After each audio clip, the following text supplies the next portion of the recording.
Déjà, je voudrais vous dire que c'est très, très stimulant d'être ici aujourd'hui parce que je me rends compte en fait qu'on est en parenté d'esprit. Peut-être qu'on est dans un petit club un peu à part de ce que je vois à l'extérieur, mais je trouve ça extraordinairement encourageant et j'espère qu'on arrivera à faire de la vision qu'on partage aujourd'hui le futur de la recherche. Donc, moi, ben voilà, je ne viens pas du milieu de la recherche en tant que tel, je viens du milieu des beaux-arts et j'ai eu une entreprise en photographie pendant 20 ans à Montréal. Et depuis 7 ans, j'ai démarré avec mon conjoint une ferme et je viens tout juste de terminer une maîtrise, juste une maîtrise par exemple, en développement rural intégré à l'Université Laval. Donc, je vous explique tout ça pour vous voyez, en fait, c'est un milieu un petit peu éclaté et évidemment, le gros de ma formation au cégep de Matane en photographie, vous ne le savez pas, mais c'est là que ça se passe. Et on va se parler tantôt, et à eux tous. Donc, évidemment, on a la tête qu'on a, et puis la mienne, elle est plus formée en création, mais la création et la science sont étroitement apparentées, puis je ne vous apprends pas ça. Donc, voilà, en fait, même si je ne proviens pas du milieu de la recherche, comme Mme Pérusse vous le disait, maintenant je collabore avec des chercheurs. Et ce que je viens vous présenter aujourd'hui, c'est une perspective de l'extérieur du monde de la recherche et de voir comment une entreprise à mission et quel genre de rencontre on a entre une entreprise à mission et le milieu de la recherche. Et puis merci au FRQ à la fois de financer notre projet avec Audace, mais aussi de nous recevoir aujourd'hui pour que je puisse partager tout ça avec vous. Alors, voilà, cette entreprise agricole s'appelle Rusé comme un canard. Et on va la voir, ça ne devrait pas être très long. Bon, voilà. Alors, Rusé comme un canard, on est installé à Granby depuis 7 ans. On y produit du canard et de l'oie au pâturage de façon traditionnelle, comme ça se faisait il y a longtemps, à la fois pour la viande et pour le foie gras. On fait de l'agriculture de proximité, donc on fait de la vente en circuit court. On est très impliqué dans notre communauté. On essaie d'avoir un impact maximal un impact social maximal et un impact environnemental bénéfique qui soit maximal lui aussi. Au lieu d'essayer de limiter notre impact sur l'environnement, on essaie d'avoir un impact positif aussi fort que possible. Donc, même si on est à petite échelle, on vise la biodiversité, l'augmentation de la biodiversité et de faire de notre ferme à la fois un petit puits de carbone et un exemple pour en Montérégie, puisqu'on est entouré de l'agriculture industrielle pure et dure. Alors, depuis le jour 1, en fait, de la ferme, j'ai commencé tout de suite, en même temps, en parallèle qu'on apprenait à faire du foie gras mécanique, on a tout de suite implanté un projet de recherche pour apprendre à développer, en fait, une façon de produire du foie gras sans gavage mécanique. Donc, on a travaillé sans ressources et sans aide pendant plusieurs années, mon conjoint et moi, parce qu'on ne fitait dans aucune case d'aucun financement. Et on a obtenu quand même des bons résultats. Et puis, à un moment donné, j'ai vu passer dans une coupure de presse un article, un chercheur à l'UDM qui travaillait sur un interrupteur de l'obésité dans le cerveau. Eux essayaient de le mettre à off, puis moi, j'essaie de le mettre à on. Donc, je me suis dit, il faut vraiment qu'on se parle. Donc, je les ai contactés de fil en aiguille. C'est comme ça que mon projet bénéficie maintenant de l'aide de 2 universités. Et le but de ce projet-là, ça n'est pas de développer un nouveau produit, c'est de développer une nouvelle filière. Alors, ce qu'on veut, au final, c'est avoir un cahier de charges qui soit en libre accès, qu'on puisse partager avec tous les agriculteurs pour arriver à influer sur la façon dont on devra faire de l'agriculture dans l'avenir.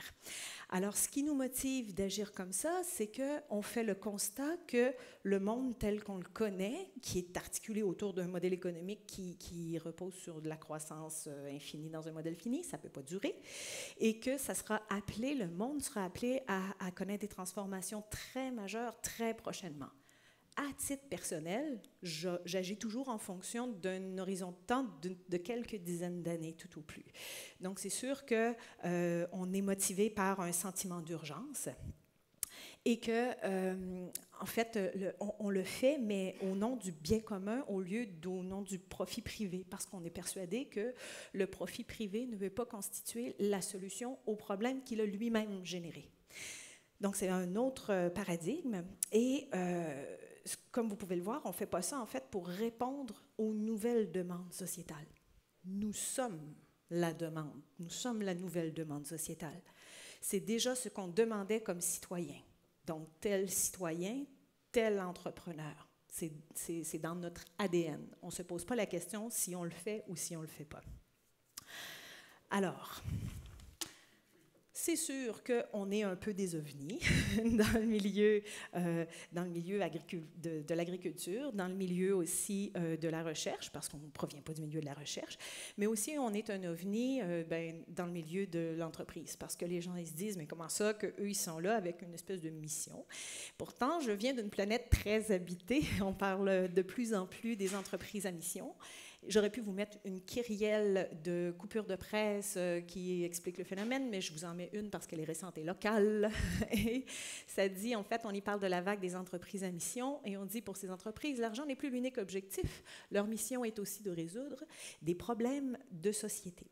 Et en fait, c'est pour plusieurs de ces entreprises-là, c'est même de l'ordre de la nécessité en matière de compétitivité, d'attractivité, d'innovation et de positionnement. Donc, ça n'est pas du caritatif, c'est vraiment une autre façon de concevoir la business. C'est d'essayer de générer au passage du bénéfice pour le large public. Alors, c'est ça, une entreprise à mission. C'est pas nouveau, même si on en parle de plus en plus récemment. C'est suffisamment ancien pour qu'aux États-Unis, ça soit devenu une forme juridique. On les appelle les Benefit Corporations. Et ce ne sont pas des entreprises à but non lucratif. Ce sont des entreprises à but lucratif qui doivent générer, qui se donnent pour mission de générer du bénéfice pour le large public. Sur leur site web, je suis allée extraire en fait les principaux avantages, parmi ceux qui me parlaient le plus. Alors on a évidemment l'avantage de ça, c'est d'attirer des talents. C'est aussi d'augmenter l'attractivité auprès des investisseurs privés, mais surtout de ces clients et investisseurs privés qui ont propulsé les mouvements d'agriculture biologique, d'achat équitable et d'achat local. Donc, cette même clientèle-là est très sensible à ce type de modèle-là. Qu'est-ce qu'on retrouve dans ça? Pas seulement des petits joueurs. On retrouve entre autres Patagonia, par exemple, et un paquet d'autres. Et l'effet de démonstration est probablement l'avantage de ce modèle-là qui m'intéresse le plus. C'est-à-dire qu'eux prétendent que les entreprises, les Benefits Corporation, montrent au reste des entreprises dans d'autres secteurs industriels de quoi aura l'air le futur Fortune 500. Je n'ai pas la prétention de faire partie du Fortune 500, OK? On s'entend. Sauf que cet effet d'entraînement-là décuple, et si j'arrive à comprendre, à convaincre d'autres personnes de me suivre dans cette démarche-là et de faire comme nous, je décuple mon action, je décuple ma mission, en fait, l'effet de ma mission, sans avoir même à bouger davantage. Donc, l'effet de démonstration est très, très important pour nous. Alors, c'est assez répandu pour qu'en France, la nouvelle loi Pacte qui vient d'être votée et qui va rentrer en application au cours des prochains mois, prévoit, la loi Pacte en fait qui gère, c'est la loi des entreprises si on veut, prévoit une dizaine d'actions, j'en souligne 2 qui sont intéressantes pour nous aujourd'hui. Repenser la place de l'entreprise dans la société, donc ils vont revoir le code du commerce et le code civil pour tenir compte de l'impact social et environnemental véritable des entreprises et deuxièmement, rapprocher la recherche publique de l'entreprise. En quoi est-ce que c'est intéressant? Quand on couple ce mouvement-là avec la montée du open access un peu partout et des doers, on se retrouve avec, par exemple, cette initiative à l'échelle européenne qui est propulsée par des chercheurs et des universités et des centres de recherche qui vise ni plus ni moins comme objectif, après le 1er janvier 2020, que toute la recherche financée avec de l'argent public soit disponible en open access. Ce qu'on voit en couplant tout ça ensemble, c'est se dessiner un nouvel environnement juridique et économique au sein duquel les chercheurs et les entreprises seront appelés à évoluer et à collaborer. Et si on veut s'arrimer avec ce qui est en train de se passer en Europe, ben, il faudra qu'on se pose ces questions-là ici maintenant, mais j'imagine que vous êtes déjà sur le coup. Voilà. Je ne présumerai de rien. Donc, si je vous explique tout ça, c'est pour que vous compreniez d'où on vient, par quel système de valeurs on est mu, et qu'est-ce qui nous motive finalement? Mais pourquoi c'est important de comprendre ça? C'est que quand nous, on débarque dans le monde de la recherche, on a aussi, donc on a tout ce bagage-là en tête et on pose sur le monde de la recherche un regard, lui aussi. De l'extérieur, à quoi on s'attend? Les gens comme nous qui ont ce système de valeurs-là, ce schéma de pensée. On se dit que parce que la recherche est financée par de l'argent public, elle est au service du bien commun. Ça, c'est une idée qu'on se fait quand on arrive dans le milieu de la recherche, contrairement à la recherche, par exemple, en entreprise qui est financée par le privé. D'accord? On fait cette différence-là. On se dit que la recherche peut être véritablement collaborative, mais pas collaborative au sens seulement de quand on prend des gens qui sont à l'extérieur du milieu de la recherche, ils deviennent soit des sujets d'études, soit des réceptacles de solutions ou des collecteurs de données, par exemple. Quand on parle de citizen science, souvent c'est plus comme ça qu'on les voit que des acteurs véritables, des créateurs véritables. Dans des expériences en sciences sociales, les Living Labs, on commence à voir par contre que la recherche peut être vraiment collaborative au sens pur du terme. Je répète plein de choses qui se sont dites ce matin, j'ai vraiment l'impression de radoter. Mais ce qu'on voit, c'est que les gens qui ne viennent pas du milieu de la recherche sont reconnus, valorisés et qu'ils ont la place dans des espaces non hiérarchisés pour donner leur plein potentiel de collaboration. Donc, c'est l'idée qu'on se fait de la recherche collaborative et on se dit c'est super parce que au fond on a les mêmes buts. Ce qu'on veut, c'est faire avancer les connaissances. C'est vrai pour nous aussi. On veut, bon, la recherche, eux, ils veulent publier, nous on veut diffuser la connaissance, entre autres. Quand on parle là de notre projet en particulier, c'est vraiment de permettre à tout le monde de s'approprier ce mode de fonctionnement, de production, puis de l'adapter à sa propre sauce. Et on se dit, on veut être vecteur de changement, nous aussi, et on veut tous faciliter l'action les uns des autres. Alors on se dit, mais c'est absolument génial, on va pouvoir faire avancer le projet, on va pouvoir apprendre au passage, et puis nos missions sont compatibles. Donc on se dit, c'est super, ça va vraiment bien aller. Et quand on arrive, ça c'est les idées avec lesquelles on arrive dans le monde de la recherche, et quand on arrive, ben, on rencontre un monde qui fonctionne avec d'autres préoccupations et on découvre des choses comme par exemple, assez rapidement, il faut se poser la question de à qui appartient, qu'est-ce qui est créé. Et là, on se met à parler de valorisation de la recherche. Je n'avais jamais entendu parler de ça avant. Alors, la valorisation de la recherche, souvent, elle est valorisée sous forme financière avec des brevets. Donc là, quand on regarde ça, on se dit, oui, mais le brevet, c'est un empêchement, au fond, à la libre circulation des idées et de la connaissance. Et en soi, c'est la première chose qu'on voit, c'est une entrave à la mission. Alors là, on fait comme, bon, ça va peut-être pas le faire. Et ce qu'on constate, en fait, c'est qu'il faut en parler. Hein? Ça, je suis entièrement d'accord, mais que quand on est tout petit comme nous, face aux institutions, il y a forcément un débalancement du pouvoir de négociation qui est au net avantage des institutions. Et c'est sûr parce que et le statut et les ressources ne sont pas les mêmes. On n'a pas de département de la valorisation de la recherche avec des avocats qui travaillent pour nous. Voilà. Donc c'est sûr qu'on ne part pas d'un pied d'égalité en matière ni de langage, ni de ressources, ni d'objectifs à atteindre. Donc c'est un premier choc d'arrimage, je dirais. Et puis, pourquoi est-ce que le brevet est si menaçant, je dirais, pour nous, alors qu'ailleurs, autrement, ça peut se passer. Hein? Mais pour nous, c'est un peu menaçant parce qu'on dit que ça présente le risque éventuel de nous entraver dans notre mission, mais aussi peut-être même nous empêcher de faire ce qu'on faisait en partie, peut-être moins bien, avant d'aller se frotter aux universitaires. Et ça, c'est pas attirant du tout, du tout. Donc, autant on a comme envie de se lancer, envie d'y être, mais autant il peut y avoir des repoussoirs de l'ordre de l'organisationnel, appelons ça comme ça.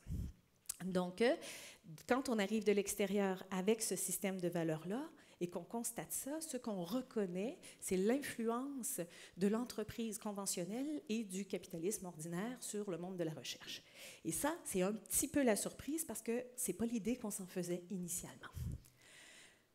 Donc, les défis d'arrimage qui viennent avec cette surprise-là, c'est qu'il nous faille constamment, le premier défi, il nous faut toujours convaincre qu'une entreprise, ça ne veut pas forcément juste faire des sous, que ça puisse vouloir, à côté de ça, générer du bénéfice pour le monde en général.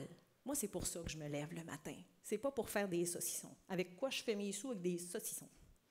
Mais avec quoi je garde ma motivation puis mon amour de ce que je fais, c'est par l'impact que j'ai autour de moi. C'est par cette conviction de faire partie d'une solution plus large à des problèmes criants. Est-ce que je veux bâtir un empire à coups de saucisson? Non. Mais je veux changer le monde parce que devant moi, c'est une perspective de quelques dizaines d'années. Et ça, puis pas pour bâtir un empire, hein, à peine pour sauver les meubles, peut-être. D'accord? Alors, du coup, c'est très difficile de convaincre de ça. Le deuxième gros défi d'arrimage, c'est de repenser la hiérarchie dans la création et la gestion. C'est-à-dire que quand on vient de l'extérieur, là, on débarque, on se dit « Waouh, c'est super, on fait de la co-création ». Donc, on a vraiment un bel espace de co-création, mais on n'a pas un espace pour autant de co-gestion.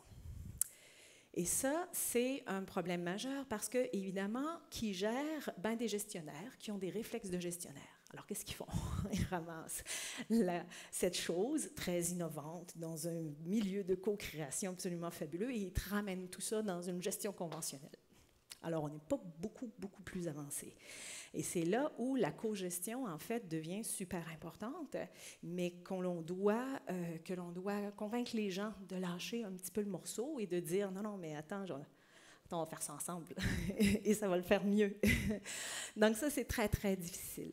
Ça prive aussi d'une certaine agilité, soit au niveau des délais ou de la paperasse ou de tout ça. Donc on avait cette bourse-là qui se remplissait en 3 pages et puis maintenant... Maintenant, on est dans les procédures autrement pour que les choses déboulent et que le projet se réalise. Alors, en gros, ce qu'il faut, c'est inventer des modèles de gestion, mais des modèles d'entente aussi, qui permettent un rééquilibrage des rapports de force et qui permettent un arrimage des missions avec les entreprises à bénéfice ou à mission, dans mon genre. Et pas que. Il faudrait aussi permettre l'arrimage avec les citoyens, surtout si on parle de faire un Audace 4.0, ça sera à réfléchir, mais permettre aussi un arrimage avec les écoles secondaires et les cégeps, qui rencontrent exactement le même problème que nous quand il est question de discuter de ces questions-là. D'accord? Et tout ça, ça repose sur quoi, au fond? Sur la création de la confiance. Je ne sais pas qui a lu mes notes puis pourquoi tout le monde parlait cet avant-midi de la même chose que moi aujourd'hui, mais ça me rassure, au fond. C'est un peu comme la science, finalement. Il y a de la validation de ma pensée auprès de vous ce matin. Je trouve ça super. La création de la confiance, c'est là que les sciences sociales débarquent à notre rescousse. Puis ça, on les exclut trop souvent quand on parle d'innovation. Dans la co-gestion, il faudra faire appel aux sciences sociales pour y arriver. Et je vous prends cette citation, en fait, d'Edmund Burke, qui offre une bonne illustration de la nécessité du lien de confiance dans l'action collective. Mais c'est tout à fait applicable aussi à la co-création. Ça va comme ceci. Ils, c'est-à-dire les Whigs sous le règne de la reine Anne, estimaient que personne ne pouvait agir de façon efficace s'il n'agissait de concert, que personne ne pouvait agir de concert s'il n'agissait pas en confiance, qu'aucun homme ne pouvait agir en confiance s'il n'était lié aux autres par des opinions communes et des intérêts communs. Ce que ça veut dire, au fond, c'est que d'abord avoir des missions et des buts communs et compatibles qui génèrent de la confiance, qui permettent la coordination. Mais il n'y a pas de co-création sans partager un but commun et sans avoir la présence de la confiance.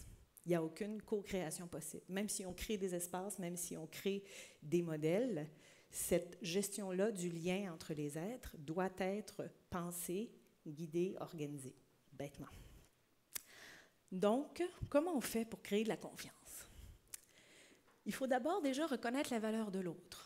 La valeur de l'autre dans ses connaissances, qu'elles soient académiques, théoriques ou traditionnelles. Le savoir traditionnel aussi, je trouve que très, très souvent, on le met de côté, on le dénigre, alors qu'il doit faire partie intégrante de ces démarches de co-création. On doit reconnaître la valeur de l'autre aussi dans ses approches, justement, même si quelqu'un n'est pas bardé de diplôme, mais il faut quand même reconnaître cette valeur-là. Moi, ce que j'aime du programme Audace, c'est que je n'avais pas encore ma maîtrise, ce qui fait que je peux quand même dire que j'ai eu une bourse Audace avec mon dernier diplôme obtenu, qui était secondaire 5, avec des maths de secondaire 3, l'éducation des adultes. Alors, ça, c'est vraiment très, très cool, parce que je suis passée de cet objet-là au deuxième cycle universitaire. Mais entre les deux, j'ai quand même eu droit à une bourse de recherche. Et à partir du moment où personne ne s'enfarge dans ce genre de choses-là, on est capable de mettre en place des projets qui sont novateurs et qui permettent d'aller plus loin. Mais ça demande de reconnaître la valeur des autres, même si c'est différent de la sienne. Comprendre l'ensemble de motivations de l'autre aussi. Comme je vous expliquais tout à l'heure, si on ne sait pas quel est le schéma de pensée qui fait que l'autre agit, très, très difficile de créer de la confiance. Et connaître son horizon de temps. Moi, quand on me parle de valorisation de la recherche avec des brevets, puis que moi, je vois devant moi quelques dizaines d'années avant que le système économique soit complètement bouleversé, puis tu ne valoriseras rien de toute façon, pas financièrement du moins, évidemment, on n'arrive pas à comprendre le même langage. Évidemment, on n'arrive pas à s'arrimer les uns aux autres. Alors, il faut embrasser l'ascendance des projets et des idées. L'embrasser, pas juste la tolérer, l'accepter, dire « OK, c'est une idée qui vient d'en bas, mais attends, moi, je vais te la prendre, tu vas voir, je vais te faire un truc, et là, ça va devenir bien. » Non, de dire, au contraire, de se sentir choyé, d'embrasser le fait que l'innovation vienne à nous. On devrait se réjouir de ça.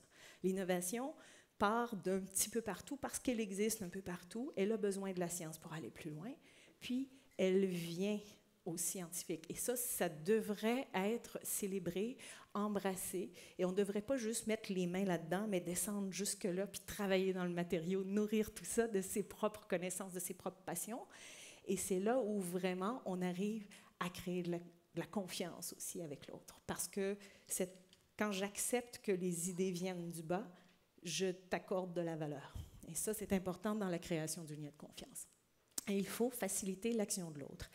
Faciliter l'action de l'autre quand le but est la diffusion et le libre accès, ben, il faut l'envisager. Mais il faut l'envisager dès le jour 1 et de dire « je vais faciliter ton action, libérons la connaissance et la science des paywalls et de toutes les autres formes d'encastrement si on veut. » Parce qu'on n'en est plus là. On en est à utiliser les matériaux pour agir puis aller de l'avant. Donc, en fait, quand on arrive à enlever cette question du marché, la dynamique de marché, si on veut, autour du projet de recherche, le projet devient notre patrimoine commun, local, d'intérêt général. Autrement dit, on agit localement, ensemble, autour de cet objet qu'on s'est approprié, qu'on partage, mais pour générer du bénéfice à l'échelle globale. Et ça, j'aimerais ça que ce concept-là sorte de ma tête, mais je viens de vous citer Olagnon, et qui nous offre 3 clés pour la gestion du patrimoine commun. Renforcer l'identité de l'autre pour passer de bons contrats avec lui, ce qu'on vient d'expliquer. Se donner des structures d'engagement vulnérables au désengagement pour susciter l'engagement. Et ça, là, ça fonctionne super bien. Il n'y a jamais un contrat capable de remplacer un manque de confiance. Jamais il va pouvoir combler le vide. À l'inverse, quand la confiance est là, l'engagement est bien plus total que n'importe quel contrat qui essaie de vous attacher quelque part à quoi que ce soit. Susciter le désir qui qualifie l'engagement plutôt que la contrainte qui le déqualifie. C'est quoi le désir, au fond? De quoi on parle ici? C'est c'est vous autres qui avez le désir, les chercheurs. C'est-à-dire, ce que nous, on désire, c'est ce que vous possédez. On vous trouve très, très désirable, en fait, parce que vous avez des matériaux qui nous permettent de faire des choses. Vous avez les ressources et vous pouvez nous propulser puis nous aider à aller plus loin. Donc, ce désir-là, évidemment, s'il est pour être réfréné par des structures trop rigides qui nous empêchent, même nous, de nous épanouir et de vivre notre mission, subitement, ça devient moins désirable. Et l'innovation cesse de venir à vous. Donc, ça devient important de savoir comment arrimer les missions avec des entreprises qui ne sont pas forcément des entreprises de profit privé. Et quand on éclaircit ces questions-là pour qu'on essaie de bien comprendre la mission dès le début, bien, on ne se tombe pas sur le type d'entreprise à qui on fait face. D'accord? Alors, j'aimerais terminer là-dessus en vous donnant un petit exemple de ce qui s'est passé à un moment donné avec un de mes fils qui avait 4 ans à l'époque. Je cuisine, il vient à côté de moi, il ne me regarde même pas. Hein. Il ouvre un tiroir, il a un jouet dans les mains, il attrape un accessoire de cuisine et il arrime les deux choses ensemble, il referme le tiroir et s'en va. Mais c'était un fit parfait. Mais je dis, comment il savait, lui, que cet objet-là était là et que c'était exactement la dimension et le format dont il avait besoin pour créer cette nouvelle chose dont il avait besoin? Bien, parce que je laisse les enfants fouiller dans les tiroirs. Et c'est un peu ça, en fait. Ce qu'on a de besoin, c'est d'accéder au savoir. Il faut sortir le savoir des tiroirs. Il faut laisser les gens venir travailler avec les matériaux, créer des nouvelles choses à partir de ce qu'ils ont déjà, plugger ça ensemble, puis repartir, vivre leur vie. Moi, je cuisine encore, hein, ce morceau-là, je ne pourrais même pas vous dire qu'est-ce que c'était. Je ne l'ai jamais revu. J'ai pas de... Puis je cuisine encore, tu sais, ça ne m'a rien enlevé. Il y a peut-être des morceaux qui sont plus précieux que d'autres, je vous l'accorde. On peut le réfléchir de cette façon-là. Mais il reste que ce n'est pas vrai que tout est à valeur égale, puis qu'on ne peut pas laisser les enfants s'approprier les matériaux puis créer des nouvelles choses. Alors, mon message à vous aujourd'hui, c'est ça. C'est de dire, il faut embrasser cette mission-là, de générer du bénéfice à l'échelle plus générale et laisser les enfants fouiller dans les tiroirs. Voilà. Merci. Merci, Fernand.